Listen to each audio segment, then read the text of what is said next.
are. For the sisters we became and the women we're becoming. Hello. Welcome back. Welcome back. Thank you. Thank you. I just want to say, stay away from the treacherous roads. Get out of the waters. Avoid. Let me tell you. No, actually, I'm glad to be back. Yes. I am so glad to be back. Yes. We're glad to have you. Thank you. And let me just say, y'all, stay away from the treacherous roads. You're like, yeah, I think I was telling Deja, actually I guess we should say thank you. Yes, thank you to Deja, thank you to Margaret. Y'all held it down. Yes. You let them know how you feel about them in the comments, y'all. Why we gotta beg for these comments? I don't know, but I was sure last few episodes, me clickety clacking on my keyboard. Yeah. I'm telling you, no, but we really appreciate y'all coming through, and we're excited to have more guest hosts in the future, y'all, because they killed it. They killed it. They did a great job for sure. So yes. But how was your time? How did you I missed in the you. ship? Did you? I did miss my partner, but it was really fun because it's, you know what it is, it's different personalities. Right. And so it's nice to have different types of, energy in the room, and so it's really nice to have that shift. But I was like, me and us are gonna get back together. We're gonna get back to the good old Girl Sis Man podcast. Listen, I was watching and I was like, there were some conversations and I was like, I would have said this. And I was like, and Lola would have laughed. So I'm like, you really missed the punchline. If I was there, y'all would just laugh in your knees laughing. You would have.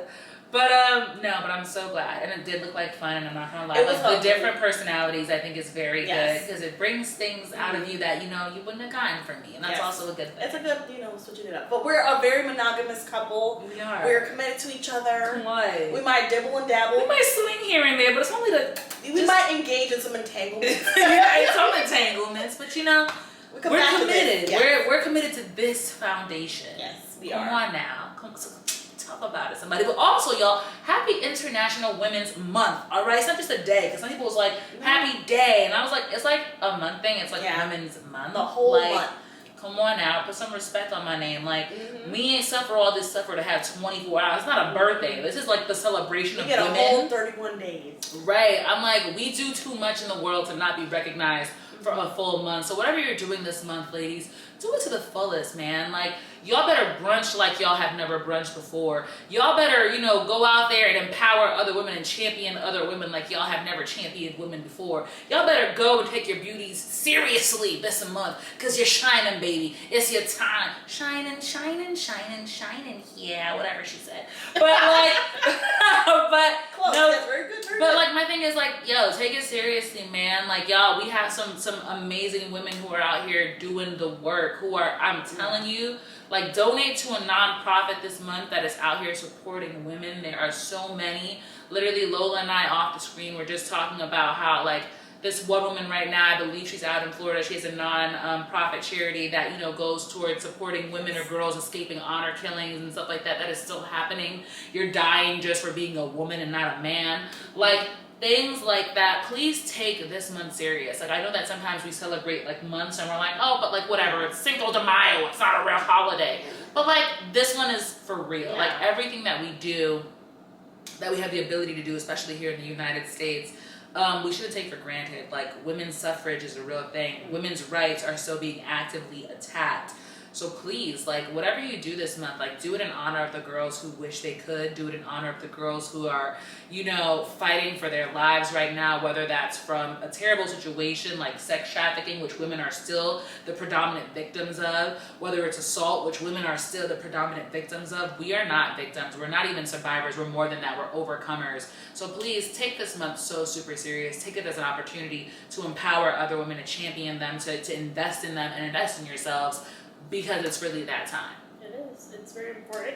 And I know it's very easy to, like you said, not take it seriously because you go to Target and they're selling you these cute shirts and these cute mugs, and it's capitalism doing what capitalism does. But you know what? They're putting money in the pockets of women, so I'm all the way here for it.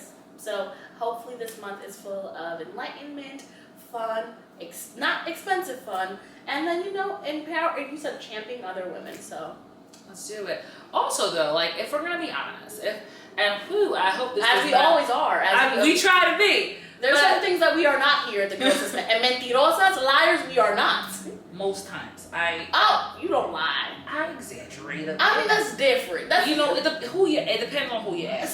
See, when you exaggerate, there's truth in it. Right? It is. You just gotta peel back. It's just like a little stretch, you know? If I'm like this, you're like, and she slapped the shit out of me. An exchange, a touch did happen. Like, you know? A lie is a falsehood. It's sprayed out of nowhere. This is we never tell lies. We try not to. Yeah. We try to keep it honest with you ladies. And you know what, ladies? In the theme of being honest, ladies, and I know people are not gonna like this, come for me in the comments. Maybe then y'all will write something. Respectfully though, don't be disrespectful to my friend. Nah, come with the ratata if you got the ratata. But respectful ratata. Then I gotta jump in with the ratata. Like, I don't know who you're talking to, but it's not Esther Alexis Charles. Let me tell you, I'm like, I don't listen. No one's gonna like this, but Chris Rock did not deserve to be assaulted by Sugar Smith. And I say this because he just dropped his comedy special, which is ironic timing because it's the Oscars again. The Oscars are tonight, so what timing, Chris Rock? And that shit was 100% intentional. Oh, for sure. If sure. you ask me. It is. But I'm like, a lot of people watched the special and they were like, misogynoir. He hates women, but he specifically hates black women. And you know what? I disagree. Yeah. I humbly, respectfully disagree. I feel like Chris Rock, don't get me wrong, I feel like there were elements of misogynoir, but it gave me Chris Rock of the early 2000s, late 90s, which has always been Chris Rock's peak. Which is nothing new. Like, I don't think he said anything in particular that had me like, he hates women. He made fun of Meghan Markle. He was on some, like, one of the things he did say, and I was like, all right. Whenever anyone brings up Meghan Markle, she's very defensive. I'm already like, listen, watch yourself. Listen, I watched the Meghan and Harry documentary. I loved it. And I was like, I don't trust her. And Esther was like, I think the world is plotting against this woman. Listen, yes, I definitely felt that way. Yeah. But he made a joke and he goes, she was like, it's racism. He was like, is it racism or is it a black girl, having problems with her white in-laws? He was like, because they were asking about how dark the baby's gonna be. He's like, but the colors also be asking, how dark is the baby gonna be? And people were like, rah, how dare she? Or how dare he say this? And I was like, y'all, I come from a West Indian family. When that baby is born, I hate to confess, the first thing they doing is, let me look behind the ears. That's where the melanin is. It's the truth. That's where the melanin is. Listen, the colorism runs deep in our culture, and it is sad. And I remember when I came back from DR, everyone was like, "Oh, so you real black now?" And I was like, "Wow, you felt very comfortable telling me." And they were like, "What happened?" I'm like, "What you mean what happened? I had the greatest time of my life. Does it not show that I'm glowing with joy?" I loved it, and everyone was like, "Oh, okay." Listen, I'm like, those are things that I'm not gonna lie, like. I feel like, let's just talk about it. Those are things that our ethnic families do sometimes. And it's not okay. It's not okay, right? But, that was a joke he made and everybody was like, this is what I'm talking about, da-da-da-da. And I'm like, but is it a lie? Did he lie? You know what I'm saying? I'll give him a little, on the fact, because I feel like when it comes from white people. When it comes from white people, it's inappropriate. It's inappropriate from black folk, too. Yeah. But it's doubly inappropriate from white folk, and unfortunately that's a double standard we do have to live by because come on. And I also do think Megan's mom did a great job protecting her daughter from these things, but by doing that she set her up for failure. She left her vulnerable to the rest of the world. If you watch the docuseries, and we're gonna get back to Chris Rock, Megan talks about when she was 8 or 9 years old, it was the first time she heard the N-word and someone called her mom that, and her mom didn't say, she was like, I was traumatized, and I'm like, I don't remember the first time I heard the N-word, but I knew I said that I understand what the person's trying to say here. I know, listen. Yeah. So I was like, that gives me the reasons why she had a hard time with that family. But I understand what he's saying. Like, we looking at the back of the ear. We're asking questions, and it's just, and I think that we ask it because we want to see more color sometimes, or we want a particular shade. And again, not great, but those are some of the jokes that he made. So then he also talked about the Kardashians, but also too, who doesn't talk about the Kardashians. And like that's not misogynoir. They just all happen to be women. Like, you know what I'm saying? And if anything, they partake in misogynoir when they are culture vultures of black women's styles. Come on now. But I think that the part that everyone was talking about or waiting for him to talk about was the slap heard around the world. And my thing is, like, I feel like of the comedy special, it was like about an hour and a half, and he dedicated at most 10 minutes, but like really it felt like 8. It was legit like 8 minutes. It was very quick. But it was the very last thing he talked about. And yeah, he did call Jada Pinkett a but you know what? If I got rocked the way I did because I made a comment about her, I'd be calling her some things too. Her and her husband. Right, and he talked about that, and he was like, at the end of the day, like, y'all put your lives out on the internet, which they did. Yes, they did. No one knew about these entanglements, so y'all publicized them. We suspected, but you confirmed. Right, and you didn't have to. You did not. You definitely didn't have to. And I wouldn't have. Listen, I could not sit there with my husband and be like, oh, so you other and how do you feel about that? Because I'm murdering you. Right, you know what I'm saying? On camera, I'm murdering you. But you know, and so I really felt like I think that Chris was making really, like, compared to the jokes he could have said at the Oscars, he called her G.I. Jane. I'm like, he could have said a whole bunch of other things. So in this comedy special, he definitely called her out. He pointed out where the beef started from. And he was like, and that was, it was a beef. He confessed that, right? But I'm like, I just don't know that I got the element of misogynoir that everyone was talking about. Like, Gotcha. I just feel like we're very, very quick to say things like this person hates women and hates black women in particular. Yeah. And those are very powerful, powerful statements. Yeah. Like, this is the same Chris Rock who has black daughters and I think he's the one that, he was a part of that film or whatever that talked about different hair textures and stuff. And he talked about why he did it was because of his daughters and he wanted them to feel beautiful. And this is a man who's also married to a black woman. Y'all be so quick to attack, you know, people who are marrying mixed, you know, having mixed marriages. This is a man who has stood by the black woman, supposedly.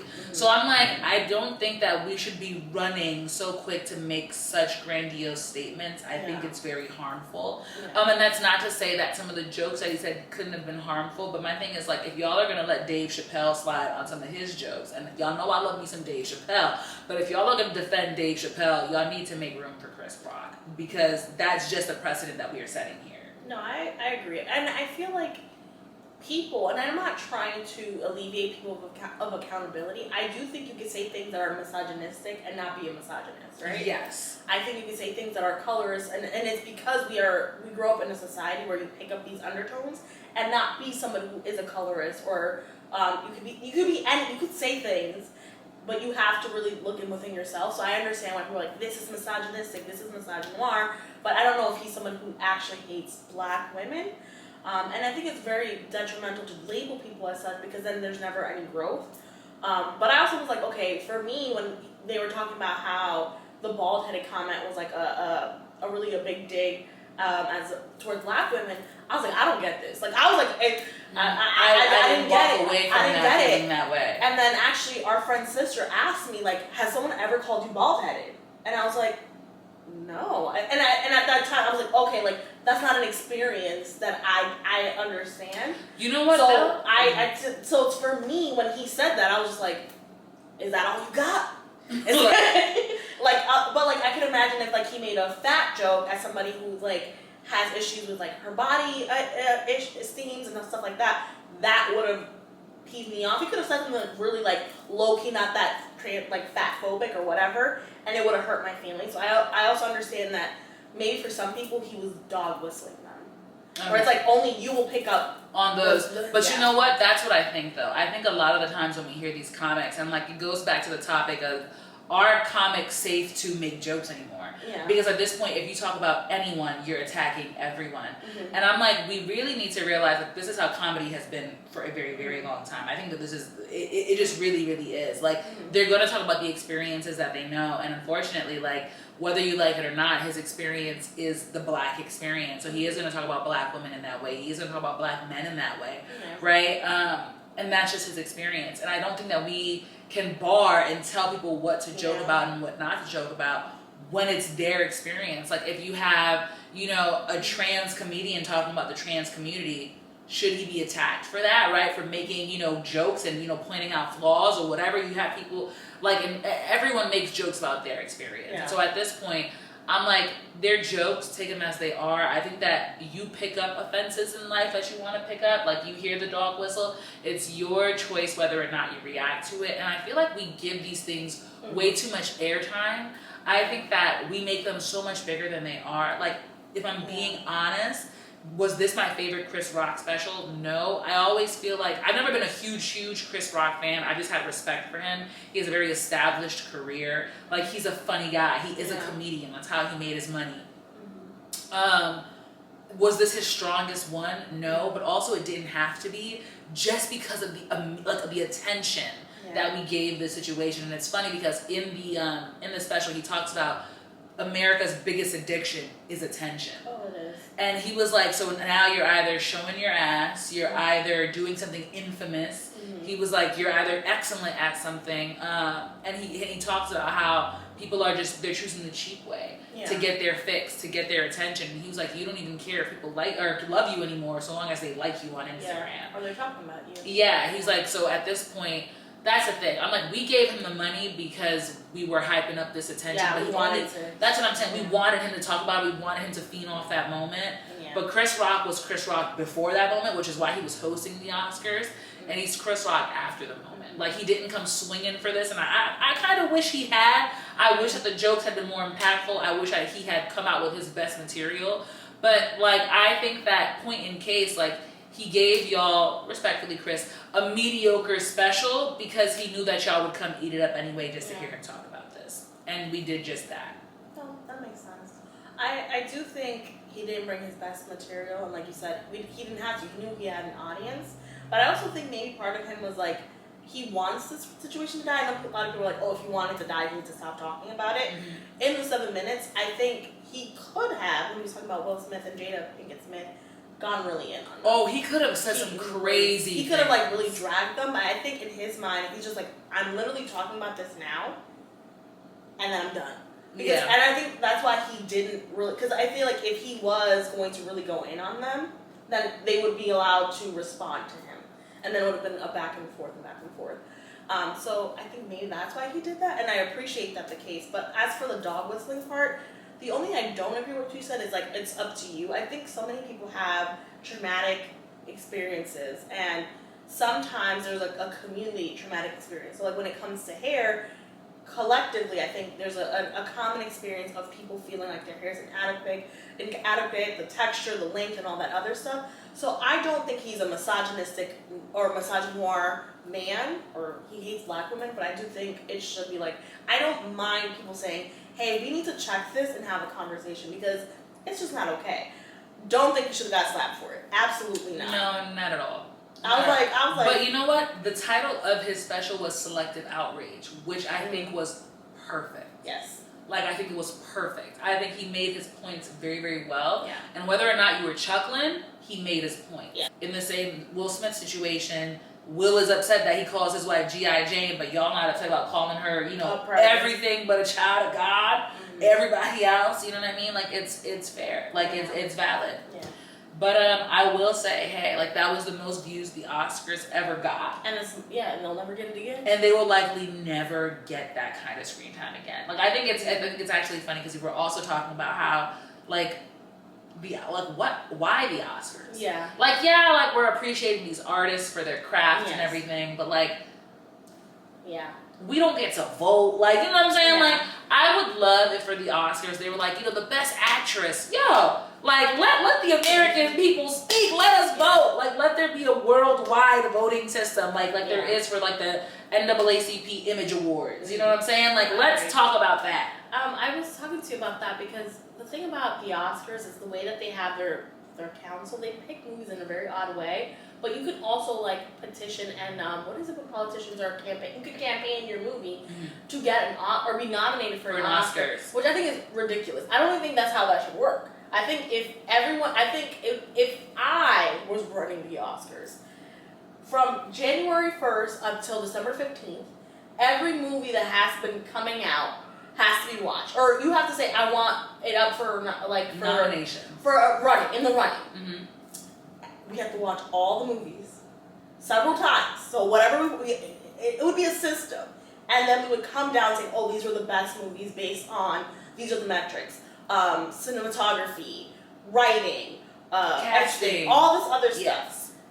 But I feel like sometimes they pick movies and I'm just like, why? I never heard of this movie. Mm-hmm. It's like, it was shot with a Samsung Galaxy 13. Yeah. It was like, you know what I'm saying? Like, what? Yeah. You know what I mean? So, like, when they nominate these movies, for sure, there's a lot of confusion. And I feel like that, also puts people off. Because, like, they're like, so-and-so that you've never heard of has been nominated from this movie. And you're like, is that my mother's backyard? Like, you're like, what kind of movie is this? You know? Like, so I would love if they could explain what the metrics were. Yeah. And I love if they would give the people a vote. Like, you know what I mean? I know that they hate the whole MCU. I know Hollywood is very against the MCU. And I don't think they need to have, the Ant-Man up for running for an Oscar, but I do think... But it is Jonathan Majors' year. Come on now. 2023 is the year of Jonathan Majors. Come on, somebody. Everyone loves him from Jonathan Majors, but I do think there have been movies that have been very popular but very moving.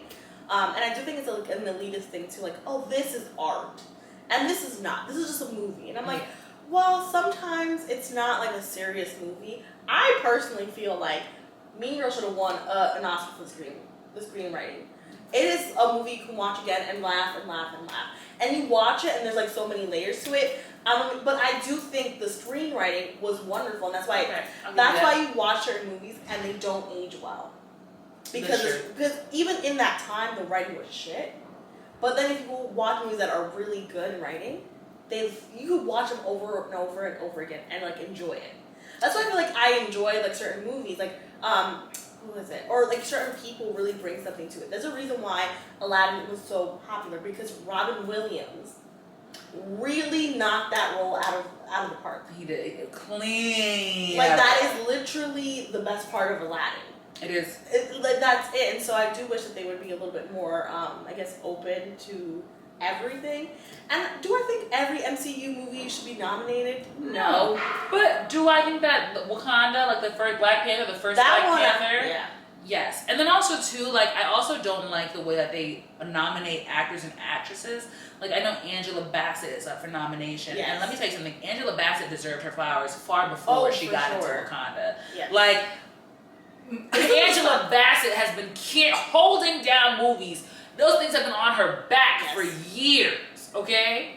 Like Lola was saying, her back should be concave. She should be hunched over. All right? From the amount of things she has carried. Waiting takes someone to just, pow! Literally. Give her Oscar! That's what I'm saying. She had it on lock before that. Yeah. So then also, same like whether you like him or not, Leonardo DiCaprio deserved an Oscar far before Reverend. Yes. Like, and that's what I'm talking about. It felt like for some of these nominations, y'all were just disrespecting people. I don't know if they just didn't. It's like, oh, it's your time. Now it's okay to give you your Oscar. And I'm like, right. And I'm like, you waited. And I'm like, that's not how that works. And I'm like, that's low key not fair, because I'm like, am I gonna say like Leonardo DiCaprio's best work was Reverend? No, I don't agree with that. But also, like, if you think about Shakespeare in Love. Do you remember that whole controversy with Harvey Weinstein? Like, there are producers who work hard to campaign certain movies to get Oscars for certain actors.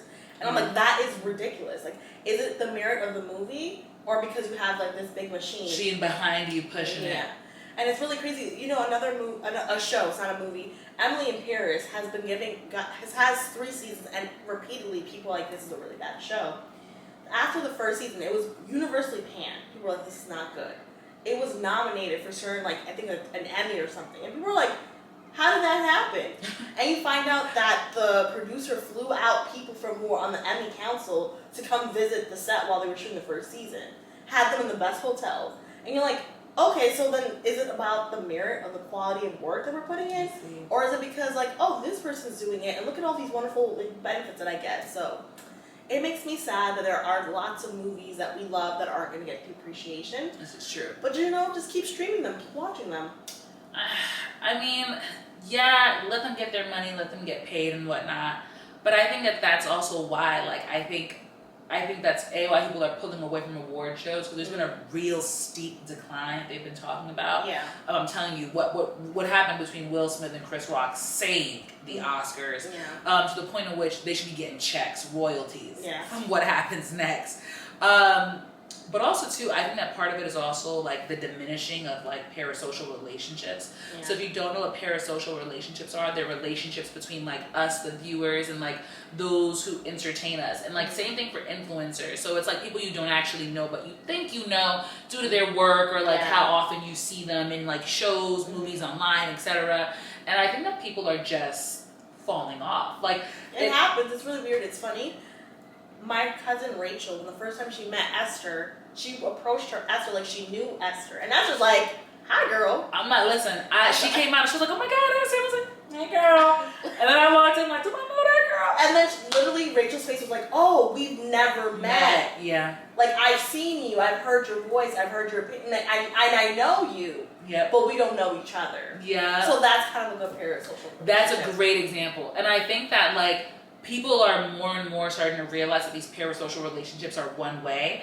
And I say this because, like, you know people who are super, super excited to meet a celebrity and then they meet them and they're like, ugh. Yeah, they're like, never meet your heroes or whatever. They'll turn into a villain, Yeah, and like, a great example is actually Pink and Madonna. Like, Pink was saying this not too long ago. She was like, I loved Madonna, and then we had like a little spat on like Regis and Kelly, like she tried to say something and she was like, whoa. And she was like, and I still love Madonna's music and like the persona and everything, but she was like, I'm looking at her sadly. Right, but she was like, I have to check her because you could be Madonna, but don't forget, like, we're real people out here. And so I think that people, and I think it also has to do with people pulling away from social media and stuff. I think people are being sold characters and personas and like actual products, and people are just no longer buying into it. Like a great example of this is, ironically, would be the Selena Gomez and Francia situation. Yeah. Because literally E just put out like a news document or whatever where Selena was like, the person I'm most grateful for is Francia. And people in the comments were like, and this was before her, the whole documentary fiasco and why they fell out.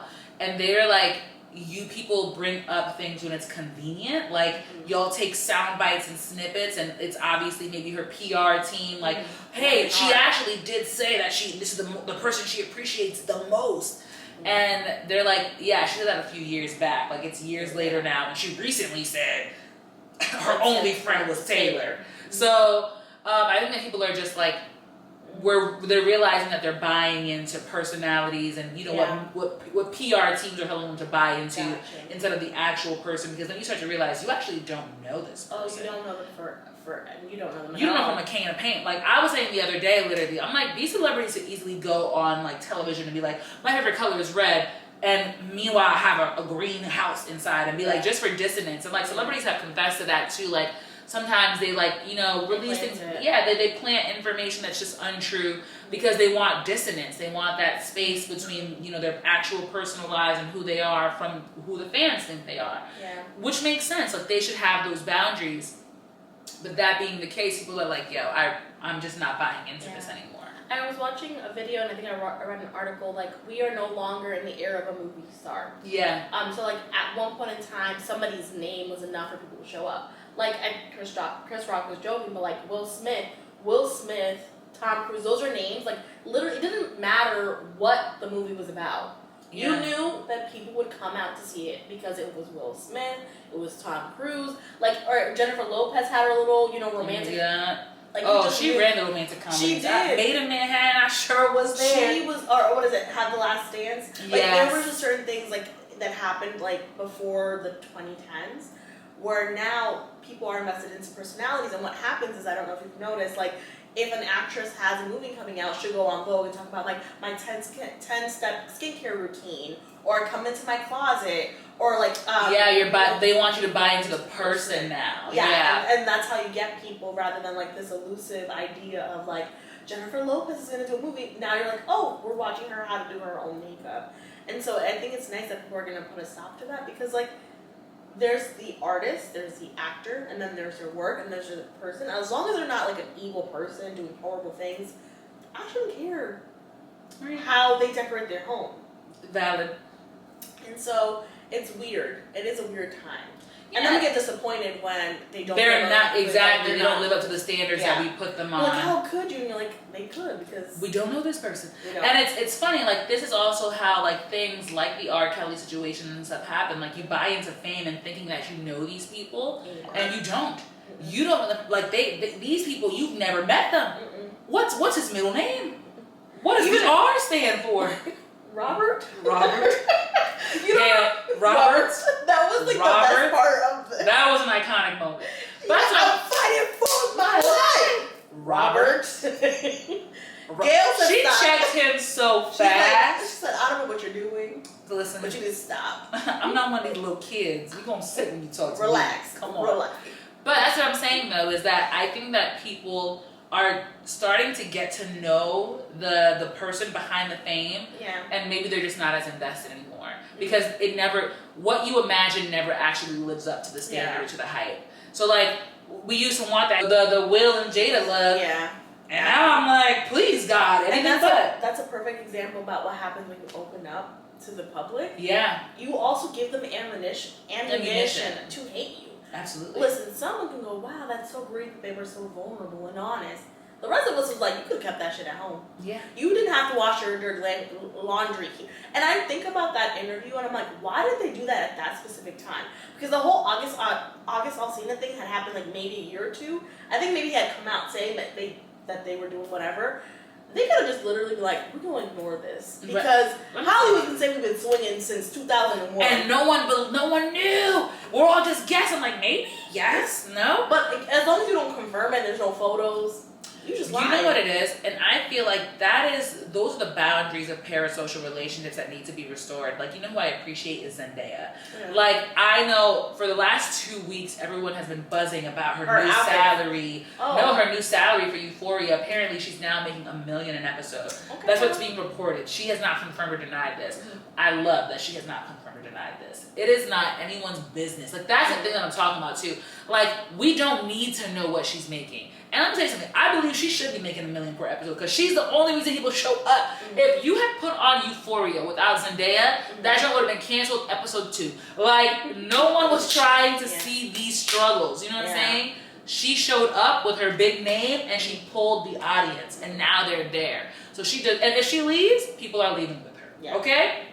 That makes sense. But because Zendaya very rarely announces or establishes or gives credit to these rumors or not rumors, I think we allow ourselves to continue to imagine what she really is like, right? And it's imagination that sells. That's really what it is.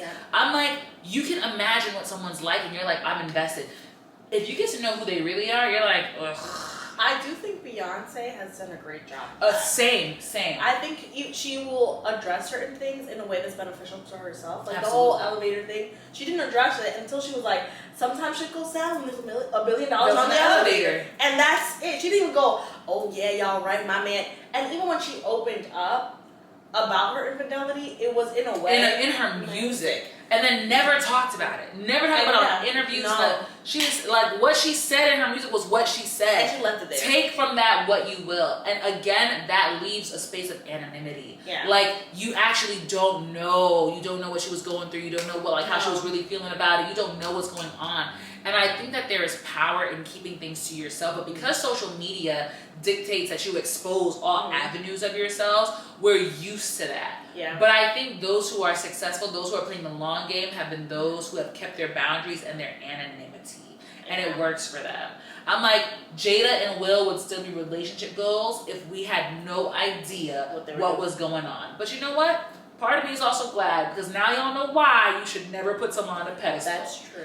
That's very much true. You know? I do know that sometimes we also hold things in, like, or we don't tell things because I don't know if there's a Haitian saying for this, a Creole saying, but like el mal ojo, like something like.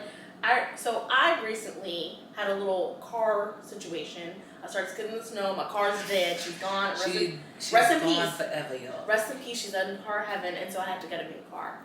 And like my mom was like, "Did you tell anybody you have to get a new car? Don't post it on Instagram." And I'm like, it is also the idea that there are people who will wish horrible things on you. They're wishing for you now. That's legit. There are people who are laughing, and that I can imagine why some of these people are very like hold things in.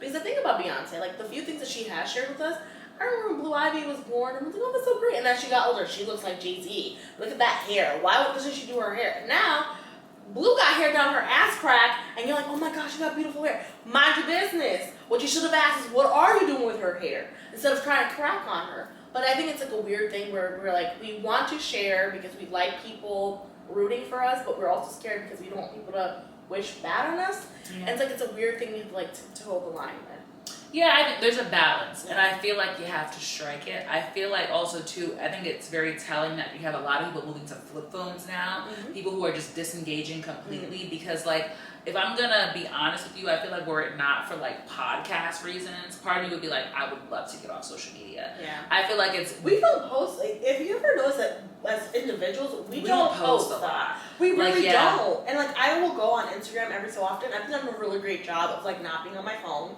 My phone just told me I went back 25%. I'm under 4 hours a day. Okay? But like, I'll go and like, I'm like, oh, this person's posting again. And like, people will post every day. And not even just influencers.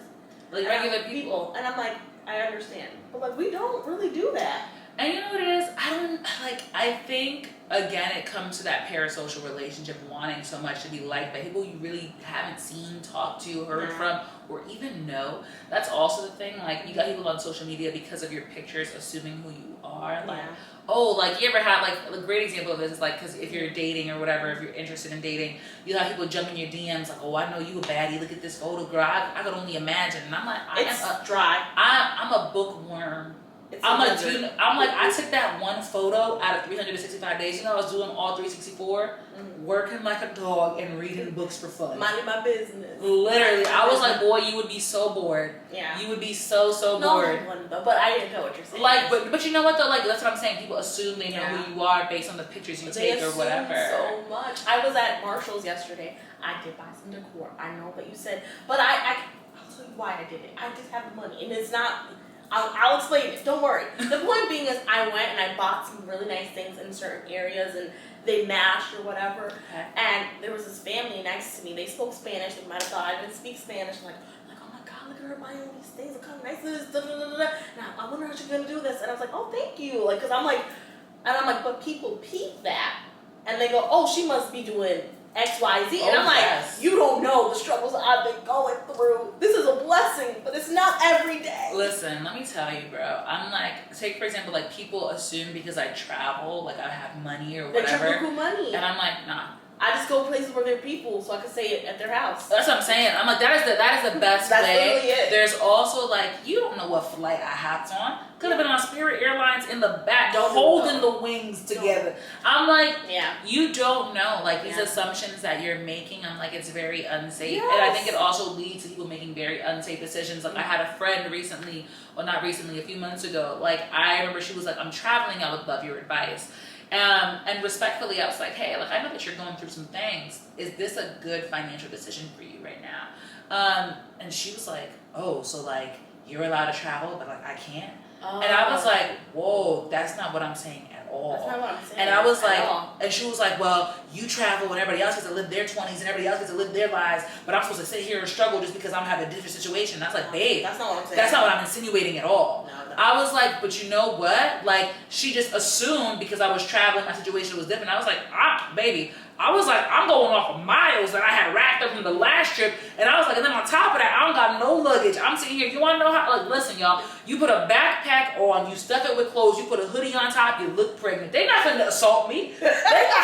You won't. I'm like, and that's how I get on these planes. Like, kill me. Like, you don't know what I do to get on this plane and make it affordable for me. People thought I was traveling, but I'm gonna tell you guys something right now. So I've been to Spain, I've been to DR, and it might look like I'm out here having opulent vacations, you see on TV. I am not. I mean, I'm having a good old time, but I have peoples who I can go visit. Yeah. And so I go to places where, it's not going to cost me an arm and a leg to show up. There is that. You know what my travel hack is? You know what? I'm actually going to save it because, as y'all know, I'm rolling on my podcast again, Body of an Extrovert.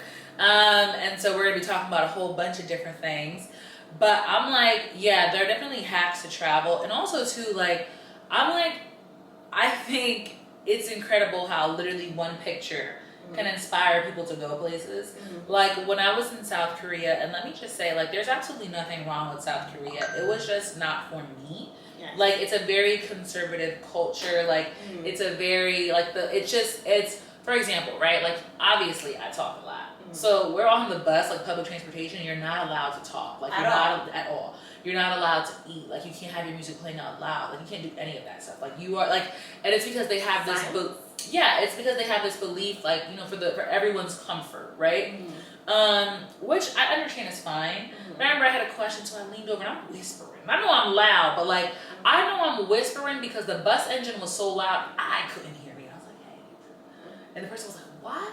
And the bus driver was like, nah! And I was like, oh, okay. My bad. I was like, okay. I was like, valid. It does say no talking on the bus. I'll just throw her a text message. But like, stuff like that. So for me, I was like, ew. And then again, for me, like, I didn't go to every single province. I'll say that right now. And so I don't want anyone to think like, oh, it's because she didn't visit. Like, I went to a few. I went to like Masan. I was in Busan. I went to Seoul. I went to, we were in Haman.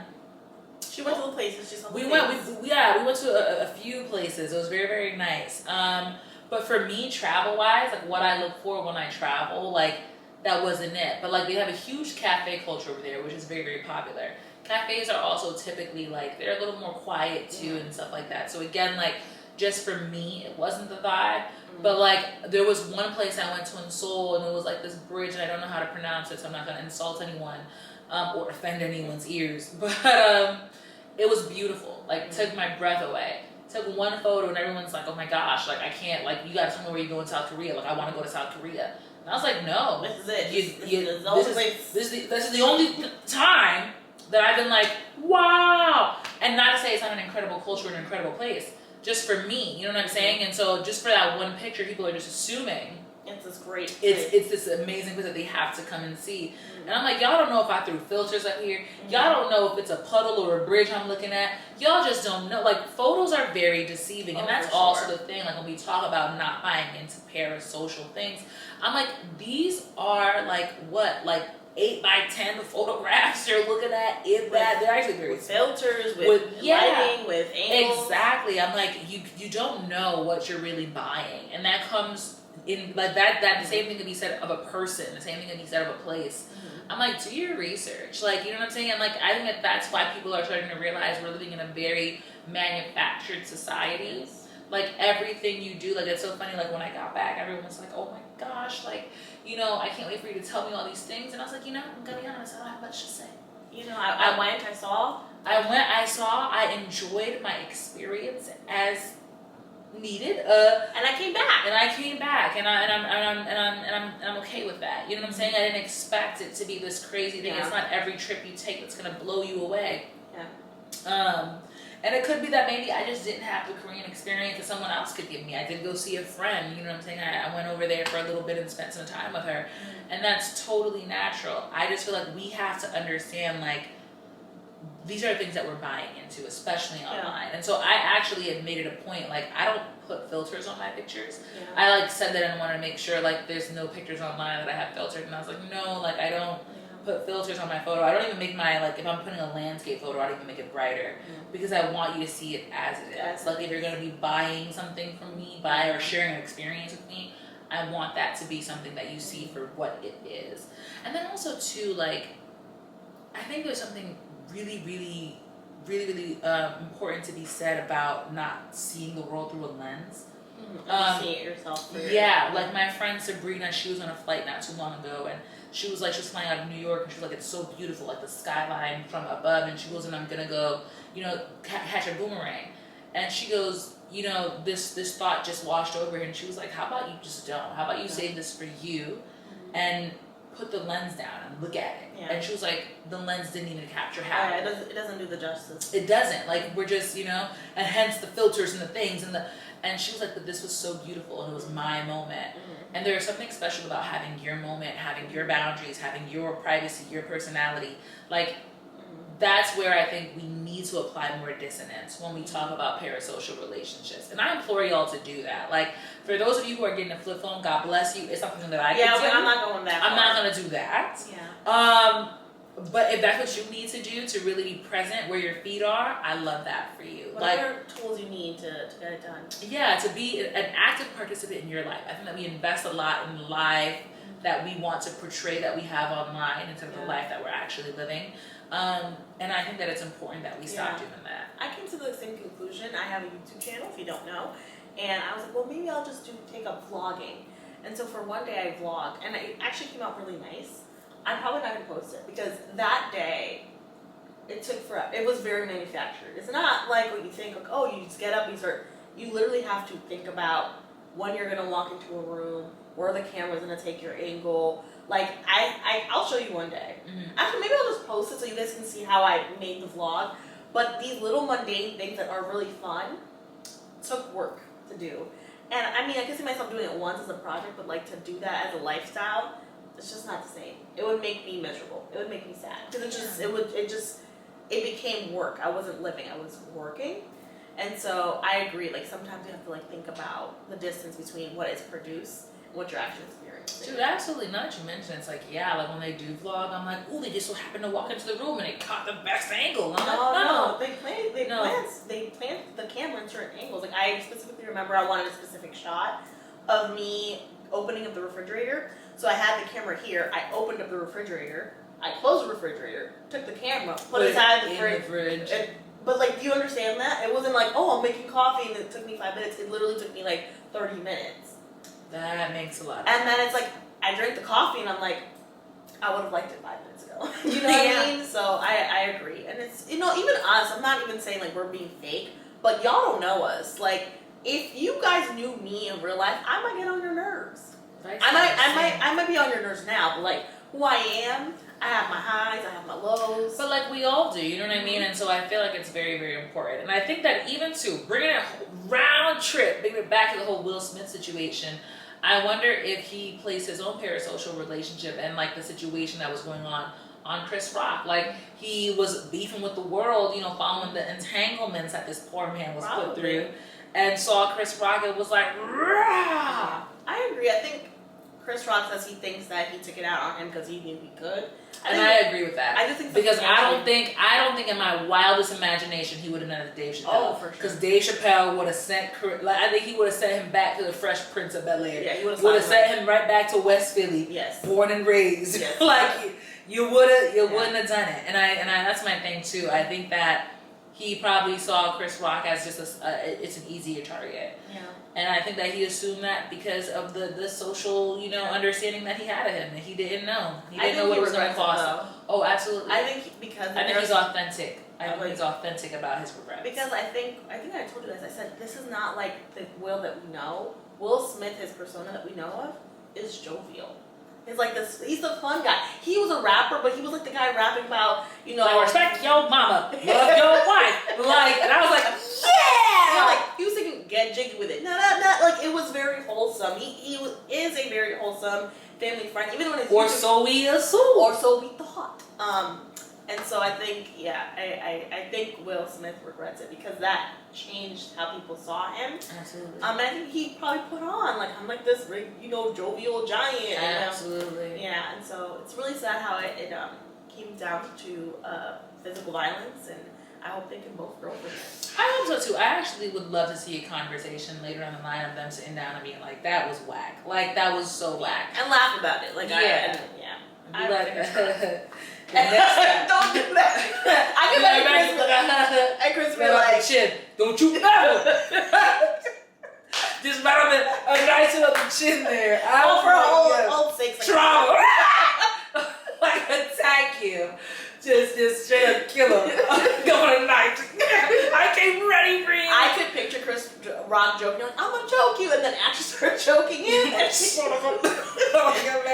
jokes. And it's like, no, it's not. Let me tell you. But yeah, y'all. So let us know how you feel in the comments. Let us know how y'all have been interacting with your favorite artists online. Like, do you feel like you're getting to know them better and that's a good thing? Or do you feel like I know too much now and I want to take my coins and investment elsewhere? Boundaries. You need some boundaries from your favorite people. Come on, it's a good thing. It's a healthy thing, y'all. And you know what? We're going to be invested in y'all's health this year. Yes. So please be sure to continue to tune in with us here at the Girls This Man podcast. That was it for today, but let us know how you feel in the comments, lest I reach through the screen and let you know what's really good. I will show up in the comment section. I will start clickety-clacking and come for people and start bringing up conversations if I have to. But please comment. And share. Comment. And like. You know what? Comment for someone who can't. Yes. I didn't want to bring it back to Women's History Month, but comments for the girls that can't. Because there are women in Indonesia working in factories for $1 and they can never use an iPhone to comment on our section. So you do it for those ladies. Do it. Do it for all of them. Do it. All right, y'all. See